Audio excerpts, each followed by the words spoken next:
ini saya akan berkongsi pada cikgu macam mana untuk cikgu menjana RPH. Tak perlu tulis, tak perlu mereka ataupun tak perlu fikir. Cikgu klik pada menu rekod pengajar harian ataupun RPH, rekod pengajaran harian, okay, RPH lah.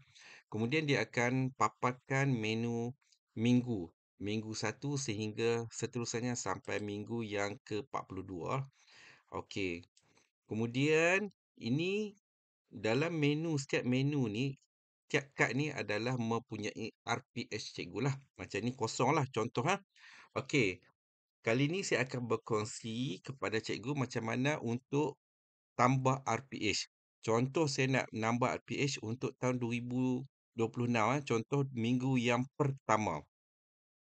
Klik pada butang tambah RPH. Kemudian cikgu pilih minggu. Dia ada banyak minggu lah. Tapi default dia minggu yang pertama. Pilih tarikh. Okey, tarikh ni cikgu pilih lah. Tarikh bila? Contoh 15 bulan lah. Contoh lah. Masa mula. Ini masa yang cikgu masukkan tadi. Masa persekolahan. Contoh 8 suku sehingga 9 suku. Okey, 8 suku hingga 9 suku. Cikgu pilih sendiri. Kemudian pilih kelas. Kelas ni kalau cikgu pilih dia tak ada kelas. Tapi cikgu kena klik lain-lain. Bila cikgu klik drop list ni, cikgu kena klik lain-lain. Kemudian cikgu masukkan nama kelas cikgu. Nama kelas tak kisahlah 4 UK ke, 5 UK ke, 1 Marih ke, 3 Maju ke, 4 Maju ke. Contoh macam saya letak 3 Marih. Dia untuk tagging untuk cikgu faham saja. Kemudian kehadiran yang hadir pada hari tersebut, tahun atau tingkatan tak kisahlah, tingkatan 1, tingkatan 2, tingkatan 3 ataupun tahun 1, tahun 2, tahun 3, tahun 6, tahun 5, tingkatan 5. Okey. Contohnya saya ambil tahun 5. Contoh tahun 5. Contohlah subjek cikgu boleh pilih lah subjek Bahasa Melayu, English, Matematik, DLP. Kalau DLP semua penulisan dalam English. Kalau subjek English penulisan dalam CERF. CERF. Okey. Kemudian cikgu pilih yang berkaitan lah. Contoh macam saya nak ambil pendidikan jasmani ya. Contoh pendidikan jasmani.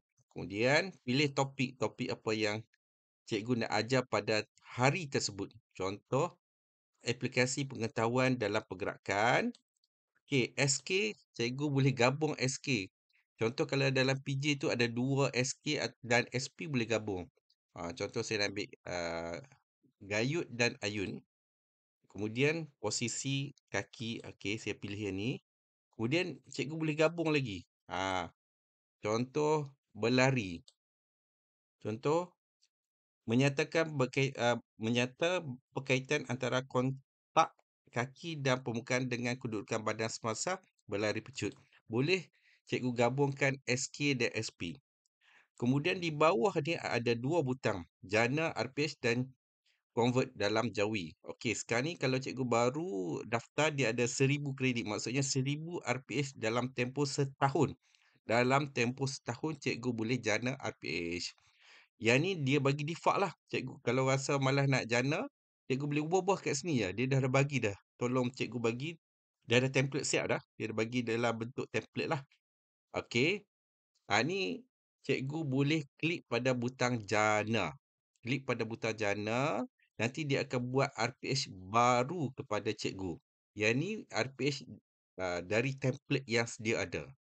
Cikgu klik pada jana. Tunggu dalam 8 saat. Sistem akan analisis dan jana RPH cikgu mengikut SP dan SK cikgu lah. Okey. Pada akhir pengajaran dan pembelajaran, murid dapat mengenal posisi badan dan kaki. Kriteria kejayaan murid berjaya apabila dah siap semua. Indaksi langkah 1, langkah 2, tahap rendah, tahap tinggi, penutup, semua sekali. Yang ni dia automatik. Dia berubah-ubah setiap kali buat RPH. Kalau kali ni bertolak ansur, buat sekali RPH, dia dah lain. Dia dah ataupun cikgu boleh pilih saja yang mana-mana. Kat mana-mana cikgu boleh pilih je. Tapi dia automatik. Setiap kali buat RPH, berbeza-beza. Okey, kemudian catatan. Okey, catatan ni, okey, dia kosong untuk pertama kali. Cikgu pilih lain-lain. Pilih lain-lain. Jadi, cikgu masuklah kat sini. PDP berjalan dengan lancar dan murid sangat komitmen. Ikutlah apa pun ataupun cikgu tidak dapat ni, ada bengkel, ada mesyuarat ke, maksudnya catatan. Kemudian refleksi, dia dah bagi template dah, cikgu masuk je kat sini. Dah siap semua sekali, cikgu pastikan semua dah siap, tak ada perubahan apa semua. Okey, cikgu klik butang simpan. Klik butang simpan. Okey, dah siap. Kat sini dia ada papat senarai RPH cikgu. Hari Isnin, 3 Maris, Pendidikan Jasmani, topik sekian, sekian, sekian. Cikgu boleh salin ataupun boleh ubah. Untuk kali ini saya hanya tunjuk fungsi menambah RPH sahaja. Okey, sekian, terima kasih.